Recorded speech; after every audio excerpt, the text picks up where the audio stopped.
नमस्कार, आप सभी का स्वागत है हमारे YouTube चैनल पर। दुनिया के करोड़ों बच्चों का भविष्य आज जितना खतरे में है, शायद उतना पिछले कई दशकों में नहीं रहा। इसलिए आज का विश्व बाल श्रम निषेध दिवस बहुत ही महत्वपूर्ण है। कोरोना की गंभीर चुनौती को दृष्टिगत रखते हुए आज हमें नए संकल्प और संसाधनों के साथ बड़े कदम उठाने की जरूरत है। वर्ष 1998 में 103 देशों की बाल श्रम विरोध के संदर्भ में विश्व यात्रा के बाद हमने अंतर्राष्ट्रीय श्रम संगठन के वार्षिक सम्मेलन में 7 के एक दिन को बाल श्रम विरोधी दिवस के रूप में मनाने का प्रस्ताव रखा था। लेकिन जिस शिद्दत और रफ्तार के साथ बाल मजदूरी के उन्मूलन का काम होना चाहिए था, आज भी वह नहीं हुआ है। फिर भी दुनिया इस दिशा में धीरे धीरे आगे बढ़ रही है। इसलिए इस दिवस को मनाने का औचित्य है। कोरोना महामारी और उससे उपजे आर्थिक संकट से यह स्पष्ट हो चुका है कि लाखों नहीं बल्कि करोड़ों बच्चों का बाल मजदूरी में धकेले जाना तय है। इस संबंध में एक चिंताजनक पहलू यह भी सामने आया है कि पिछले 20 साल में पहली बार बाल श्रम के आंकड़े बढ़े हैं। इसलिए हमें बाल श्रम निषेध दिवस पर आत्म अवलोकन करने की जरूरत है। दुनिया में आज जितना संसाधन और तकनीक है वह पहले कभी नहीं था, लेकिन बावजूद इसके तेजी से आगे बढ़ता मनुष्य अभी भी अपने बच्चों को साथ लेकर चलने में सक्षम नहीं बन पाया। बच्चों की शिक्षा, स्वास्थ्य और सुरक्षा के क्षेत्र में उनकी आबादी के अनुपात में भले ही न सही, लेकिन आवश्यकता के हिसाब से संसाधनों का उचित हिस्सा खर्च किया जाना चाहिए। विडंबना यह है कि कोरोना महामारी से पूरी दुनिया समान रूप से प्रभावित हुई है, लेकिन उससे निपटने के लिए संसाधनों का जो वितरण किया गया है वह असमान है। महामारी से उपजे आर्थिक संकट से अर्थव्यवस्था को उबारने के लिए तमाम देश तरह तरह के आर्थिक पैकेज दे रहे हैं। अंतर्राष्ट्रीय स्तर पर भी अमीर देशों ने मिलकर अनुदान की घोषणा की है, लेकिन इसमें बच्चे कहीं भी नहीं है। दुनिया के सबसे गरीब देशों को वर्ष 2020 में कोविड-19 राहत पैकेज के 8 खरब डॉलर में से महज 0.13% यानी लगभग 10 अरब डॉलर की मदद के लिए दिया गया है। बाकी पैसा बड़े कॉरपोरेट घरानों को उबारने के लिए दिया गया है। एक और महत्वपूर्ण बात यह है कि बाल मजदूरी एकांकी समस्या नहीं है, लेकिन दुर्भाग्य से संयुक्त राष्ट्र की संस्थाओं से लेकर विभिन्न देशों की सरकारों ने इन समस्या को टुकड़ों में बांटकर अलग अलग संस्थाओं और मंत्रालय को सौंप रखा है।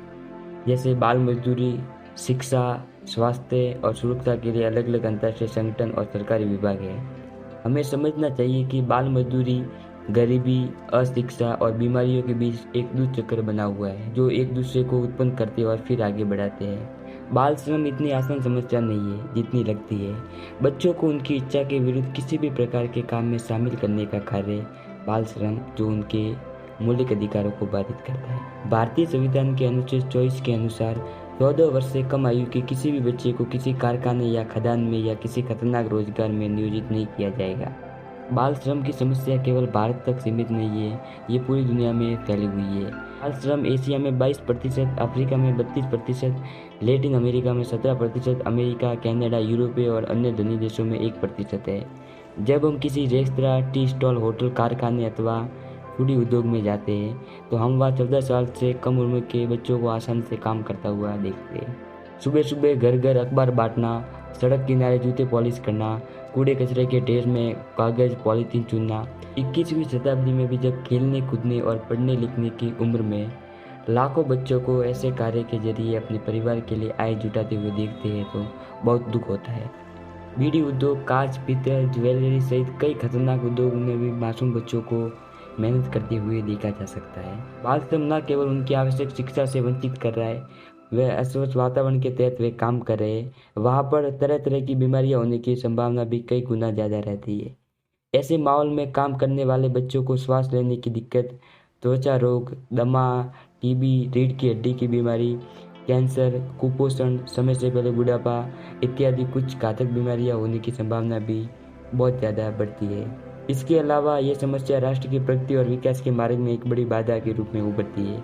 दरअसल देश की युवा पीढ़ी के कंधों पर ही देश को विकास के पथ पर अग्रसर करने की महत्वपूर्ण भूमिका होती है। बाल श्रम की प्रथा के पीछे कई कारण जिम्मेदार है, लेकिन इसमें से सबसे महत्वपूर्ण कारण है वो है गरीबी। जब कोई परिवार पानी, भोजन, शिक्षा इत्यादि अपनी मूलभूत दैनिक आवश्यकता को पूरा करने में सक्षम नहीं हो पाता तो कई बार ऐसे कुछ परिवार अपनी इन जरूरतों को पूरा करने के लिए अपने छोटे छोटे मासूम बच्चों को पढ़ने के लिए स्कूल भेजने की बजाय काम पर भेजने का विकल्प चुनते हैं। और ऐसे ही कुछ परिवार बाल तस्करों के शिकंजे में फंस जाते हैं, तो कुछ हजार रुपयों के लिए अपने जिगर के टुकड़े को उनके हवाले कर देते हैं। निरक्षरता में वृद्धि, बड़े पैमाने पर विस्थापन इत्यादि के पीछे संचालन कारक गरीबी है। गरीबी के अलावा गुणवत्तापूर्ण शिक्षा तक पहुंच की कमी, निरक्षरता, मौलिक अधिकारों और 1986 के बाल श्रम अधिनियम के बारे में सीमित ज्ञान, ये सभी कारक भी बाल श्रम की समस्या को विकराल रूप बनाने में महत्वपूर्ण भूमिका निभाते हैं। बहुत बहुत धन्यवाद। इसी प्रकार के नए नए वीडियो पाने के लिए हमारे चैनल को सब्सक्राइब कीजिए, बेल आइकन पर क्लिक कीजिए और वीडियो को ज़्यादा से ज़्यादा शेयर कीजिए। जय हिंद, जय भारत।